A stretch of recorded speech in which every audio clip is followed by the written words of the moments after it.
దరిద్రాలన్నీ మా జీవితంలో ఉండడానికి, కష్టాలు పడడానికి ప్రధానమైన కారణాలు ఏంటంటే నమ్మకాలు, చెత్త చెత్త నమ్మకాలు. ఆ చెత్తనంతా తీసేస్తే మనకు జీవితం అంతా ప్రశాంతంగా ఉంటుంది.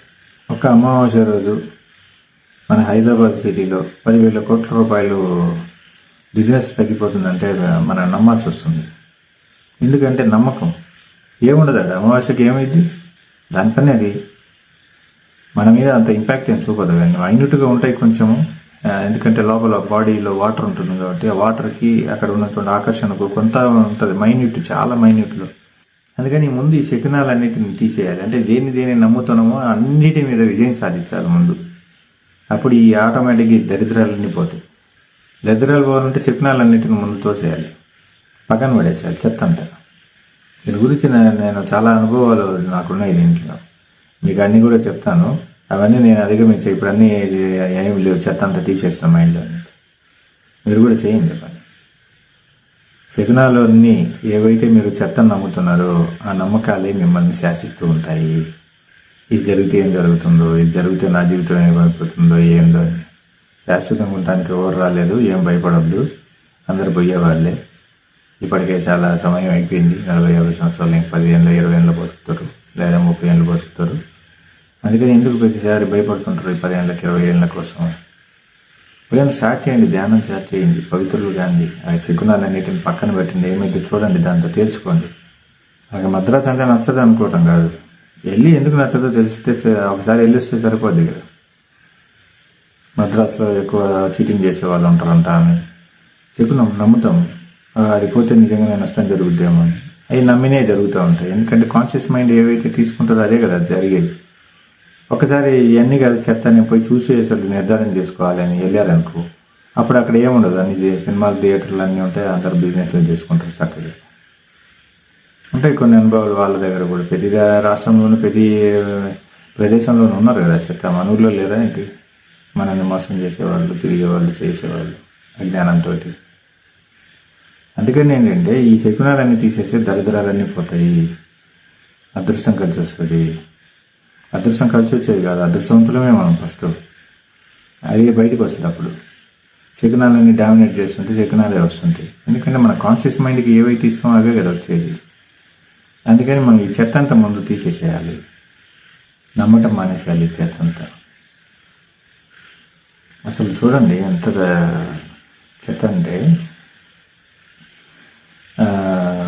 రీసెంట్గా మేము ఇక్కడ వెళ్ళినప్పుడు మనుస్మృతి గ్రంథం గురించి డిస్కస్ చేస్తున్నాం అన్నమాట. ఆడవారి కాళ్ళకి వెంట్రుకలు ఉంటే మగవాడు చచ్చిపోవడం కానీ లేకపోతే భర్త వియోగం కానీ జరుగుద్దట, అంటే భర్త దూరం అయిపోతాడు. ఎంత అజ్ఞానం చూడండి ఫస్ట్. దాంట్లో ఏముంది? 800 కోట్ల మంది వేరే వేరే కళ్ళు కలిగి ఉన్నప్పుడు వేరే వేరేటువంటి జీన్స్ ఉంటాయి కదా, దానికి భర్త చచ్చిపోవటము ఎవరికో ఒకరికి జరిగి ఉంటుంది. అది పంచాయతీ. కాళ్ళకు చేతులకి మూది మీద మీసాలు ఉన్న ఆడవాళ్ళు చేసుకుంటే లేకపోతే కొట్టుకున్న వాళ్ళని చేసుకుంటే కలిసి రాదు. ఎన్ని రోజులు ఈ చెత్త? ఎలా నమ్ముతున్నారు ఇవన్నీ అసలు? ఇదే ఇలాంటి ఈ శకునాలన్నిటిని మైండ్లో పెట్టుకొని కాన్షియస్ మైండ్ నా మొత్తాన్ని డిస్టర్బ్ చేసేసి ఆ కాన్షియస్ మైండ్కి ఇవన్నీ చెప్పేస్తారు. ఇవన్నీ నమ్మినట్టుగా అది బిలీవ్ చేసేస్తుంది, మీకు అవే తీసుకొచ్చి పెడుతుంటుంది. సబ్ కాన్షియస్ మైండ్ ఏమో కాన్షియస్ మైండ్లో ఏవైతే రిజిస్టర్ చేసుకున్నారో సబ్ కాన్షియస్ మైండ్ అంతా అవి చేస్తుంటుంది. ముందు క్లియర్ చేసుకోవాల్సింది ఇదే. యేసుక్రీస్తు ముట్టుకొని చెప్పింది అదే, ముందు మీరు రక్తాన్ని శుద్ధి చేసుకోండి అని. ఆయన చెప్పింది ఎవరికి అర్థం కాదా? పాపాలతోటి నా రక్తం గడుగు అంటుండే. నీ రక్తంతో మా పాపాలు కడిగంటే ఆయన రక్తంతో పాపాలు కడిగితే పాపాలు ఎలా పోతాయి అసలు? లాజిక్ ఉంటుంది కదా, లాజిక్ ఉండాలి కదా. యేసు పాదములను పట్టుకొని వేడుకుంటున్నాము, నీ రక్తంతో మా పాపాలన్నీ కడుగు అని వాళ్ళు ప్రార్థనలో చెప్తారు. ఆయన రక్తంతో మన పాపాలు ఎలా పోతాయి? పోనీ ఒకరికో ఇద్దరికో ఆ రక్తానికి శక్తి ఉంది అనుకుందాం. ఒక 6 లీటర్లు రక్తం ఉంది అనుకుందాం. 6 లీటర్ల రక్తము ఒక 100 మందికో 200 మందికో సరిపోద్ది అనుకుందాం. మిగతా వాళ్ళ పరిస్థితి ఏంటి? ఆయన చెప్పింది అది కాదు. మీ రక్తంలో డిఎన్ఏలో మీరు ఏదైతే ప్రోగ్రామ్ చేసుకుని ఉన్నారో దాన్ని మార్చండి అని. ఇది అర్థం కాలేదు. ఎందుకంటే మహనీయులందరూ సత్యాన్ని చెప్తారు, ఇలాగ అర్థం చేసుకోవడంలో లోపం జరుగుద్ది. ఇకనైనా మారండి. ముందు ఈ శకునాలను చెత్తనంత పక్కన పెట్టండి. ఏముండదు, ఎవరి ద్వారా ఏమీ అవ్వదు మీకు, నాది గ్యారంటీ. మీకు కష్టాలు వస్తుందన్న బాధ్యులు మీరే, మీకు ఆనందంలో ఉన్నారన్న బాధ్యులు మీరే. Only single way. భగవంతుడు ఏమి పరిపాలించాడు, భగవంతుడు ఏమి మిమ్మల్ని శపించాడు. ఆయన ఇవ్వబడిన వరాలు ముందుగానే చేశాడు, ఆయన ఇవ్వబడినటువంటి సిద్ధాంతాలు ముందుగానే చేశాడు, ఆయన ఇవ్వబడినటువంటి ప్రణాళికలు ముందుగానే ఇవ్వబడ్డాయి. కొన్ని కోట్ల సంవత్సరాల ముందే ఇవన్నీ జరిగిపోయాయి. ఇప్పుడు ప్రత్యేకంగా ఆయన పరిపాలన ఉండదు, చూస్తున్నాం కదా ప్రపంచంలో. అందుకని మీరు దేని గురించి భయపడుతున్నారు? ముందు దీని గురించి అసలు ముందు ఆ చెత్త అంతా తీసేసేయండి. సిగ్నల్ని ముందు తోసేసేయండి పక్కకు. ఇలాంటి నమ్ముతూ కూర్చుంటే మీ జీవితకాలంలో ఏం చేస్తారు? దానికి తోడు ఇక్కడ ఉన్నటువంటి ఆధ్యాత్మిక ప్రవక్తలు కూడా దరిద్రంలోకి నెట్టేస్తున్నారు. ఇప్పుడు అన్నం వండుతాము, ఇలా పట్టుకుంటాం, వేడిది. మనకి ఎటు కన్వీనియంట్ ఉంటే అటు పెట్టుకుంటాం, అంతేగా. లెఫ్ట్ సైడ్ కానీ రైట్ సైడ్ కానీ పెడతాం. సపోజ్ లెఫ్ట్ సైడ్ పెట్టామనుకో, ఆయన ఏం చెప్తాడంటే దేవతామూర్తులు ఇంకా భోజనాన్ని పట్టుకోరు అని చెప్తాడు. సపోజ్ మీరు రైట్ సైడ్ పెట్టారంటే పితృదేవతలు దీన్ని పట్టుకోరు అని చెప్తాడు. అంటే వీళ్ళు అన్నం వండుకునే దగ్గర కూడా ఎంత చెత్తను నేర్పిస్తున్నారో జనాలకి అర్థం చేసుకోండి. అవి ఉండవు, వాస్తవానికి అలాంటి ఏమి లేవు అసలు. భగవంతుడి నియమాలకు సంబంధించి ఏమి ఉండవు అసలు. ఇవన్నీ మానవులు వాడి యొక్క బలహీనతల ఆధారంగా మిగతా వాళ్ళందరినీ బస్టు పట్టించేశారు. ఒకడెవడు ఉంటాడు ఊర్లో, కొంత తెలియగలడు, వాడికి జీవితంలో జరిగినటువంటివి అతి ఆలోచనలన్నీ చేసి వాడొకటి నిర్ధారణకు వస్తాడు, ఇలాంటి జరిగింది నాకు అని చెప్పి. ఇక అప్పటి నుంచి ఇది ఏదో పెద్ద ట్రెడిషనల్ లాగా, ఇదొక సాంప్రదాయం లాగా, ఇదొక మతాల్లో చొరబడిపోద్ది. ఆలోచిస్తే తెలిసిపోద్ది ఇక్కడ ఏముంది ఏంటి అని పంచాయతీ. అందుకని ఇలాంటి చిన్న విషయాల దగ్గర కూడా శకునాలు ఏర్పడితే జీవిత కాలంలో అన్ని శకునాలే ఉంటాయి తప్ప ఆ జీవితంలో వాళ్ళు ఉండరు. వాళ్ళ జీవితంలో వాళ్ళు ఉండరు, ఎవరి జీవితంలో వాళ్ళు ఉండరు. ఎవడో బలహీనతలన్నీ ఉంటాయి వాడిలో, వాడు పరిపాలిస్తుంటాడు. ఎవడైతే బలహీనతలను క్రియేట్ చేశాడో వాళ్ళని పరిపాలిస్తుంటాడు.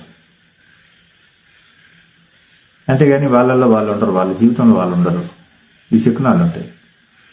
ముందు అన్నిటిని తీసేసి ముందు రీప్లేస్ చేయండి. అవన్నీ రీప్లేస్ కాదు, అసలు తీసేసేయండి. Deleted, shift delete. చెత్త, అది ఎంత చెత్త తీసేసి ముందు ప్రశాంతంగా మిమ్మల్ని మీరు ధ్యానం చేసుకోండి. అద్భుతమైనటువంటి వ్యవస్థ ఉంది, సాధారణమైనటువంటి జ్ఞానం ఉంది, సుప్రీం పవర్ ఉంది లోపల. మీ హృదయంలో అంతరాలంగా సనాతనంగా దివ్యత్వంగా ఉన్నటువంటి ఒక దైవమైనటువంటి ఒక అద్భుత కాంతి ఉంది. దాన్ని పట్టుకోండి. ఇవన్నీ అసలు ఉండను కూడా ఉండవు. అందుకని ఈ శకునాలు వీటన్నిటి జోలిపోవద్దు. మీరు ఏది కూడా నిర్ధారణ చేసుకోకండి. ఫస్ట్ ఇది జరిగింది, దీనివల్ల జరిగింది అని నిర్ధారణ చేసుకోమాకండి. మీరు ఎప్పుడైతే నిర్ధారణ చేసుకుంటారో నమ్మకం ఏర్పడుతుంది. ఈ నమ్మకాన్ని కాన్షియస్ మైండ్ తీసుకుంటుంది. కాన్షియస్ మైండ్ ఏదైతే మెమరీ స్టోరేజ్ చేసుకుందో సబ్ కాన్షియస్ మైండ్ అదే చేస్తుంటుంది. అంటే తిరిగి మిమ్మల్ని మీరే పరిపాలించుకుంటూ ఉంటారు చెత్తలోకి. సో దీన్ని బట్టి అర్థమైపోయింది కదా మిమ్మల్ని మీరు పరిపాలించుకుంటున్నారని. అప్పుడు ఎందుకు ఇప్పుడు ఉన్నటువంటి పరిస్థితులు బాగలేవంటే మిమ్మల్ని మీరు పరిపాలించుకునే మార్గంలో రాంగ్ జరిగింది అని అర్థం. అప్పుడు మీరు మారితే సరిపోద్ది కదా. అందుకే మార్పు లేనిదే విజయం లేదు. అందుకే నేను నా దాంట్లో ఖచ్చితంగా ఈ పాయింట్ ఉంటుంది, మార్పు లేనిదే విజయం లేదు. నేను ఐదు కమాండ్మెంట్స్లో ఇది ఒకటి ఖచ్చితంగా పెట్టాను. వేరే శక్తులు ఏవి మీ మీద పనిచేయవు, మార్పు లేనిది విజయం లేదని పెట్టాను. రెండో పాయింట్, అందుకని మీరు మారండి. మీరు మారితే ఖచ్చితమైన విజయం సాధిస్తారు, సందేహం లేకుండా. ధ్యానం చేసే వాళ్ళకి అసలు మారాల్సిన పని కానీ ఇట్లాంటి ఏమీ లేవు, కాన్సెప్ట్ లేదు. ధ్యానంలో కూర్చుంటే పోతాయి, ఎప్పుడు పోతాయి, మొత్తం పోతాయి. కొత్త చెత్త ఎక్కువ పోగు చేసుకున్న వాళ్ళు కొంత సమయం పట్టుద్ది అంతే. ధ్యానం చేసుకొని అన్నీ పోతాయి, ప్రశాంతం. Life is cool. భగవంతుడి ఆనందాన్ని మీరు అనుభవించగలరు పూర్తిగా. మహోన్నతమైన మార్గం ధ్యానం. నా మార్గంలోకి వచ్చేయండి. ఖచ్చితమైన మోక్షము, ఖచ్చితమైనటువంటి సక్సెస్ ఉంటుంది, సందేహం లేకుండా. ఏమాత్రం చెత్త లేదు, ఇక డబ్బుతో ఏమాత్రం సంబంధం లేదు. జస్ట్ మీరు కాలం అంతే, మీకు మీరు కాలం ఇచ్చుకోవాలంతే. అతి విలువైనటువంటి కాలాన్ని మీకు మీరు ఇచ్చుకోవాలంతే ఇక్కడ జరిగేది. ఇక ఎటువంటి సంబంధం లేదు దీనికి. టెంకాయలు కొట్టాల్సి పర్లేదు, గుళ్ళు గోపురాలు తిరగాల్సి పర్లేదు, ప్రపంచంలో అన్ని టెంపుల్స్ తిరగాల్సిన అవసరమే లేదు. మీ లోపలే ఉన్నాయి ఈ టెంపుల్స్ అన్ని. అందుకే ధ్యానం చేసుకోండి, సమయం వృధా చేయొద్దు. ఇప్పటికే చాలా సమయం అయిపోయింది, ఇక మీదట వృధా చేయొద్దు. నిరంతరం ధ్యానంలో కూర్చోండి సమయం దొరికినప్పుడల్లా. మిగతా సమయంలో మీ పనులు మీరు చేసుకుంటూ ఉండండి. దేన్ని త్యాగం చేయాల్సి పర్లేదు, దేన్ని వదలాల్సి పర్లేదు. మీరు మారండి జస్ట్ అంతే. మనల్ని ఎవరు శాసించట్లేదు, నన్ను నేనే శాసించుకుంటున్నానని అవగాహన తీసుకొని మారండి అంతే. అన్నీ పోతుంటాయి. లోకా సమస్త సుఖినో భవంతు. సర్వం కలివిదం బ్రహ్మ. శుభం భయాత్, శుభం భయాత్, శుభం భయాత్, శుభం భయాత్, శుభం భయాత్.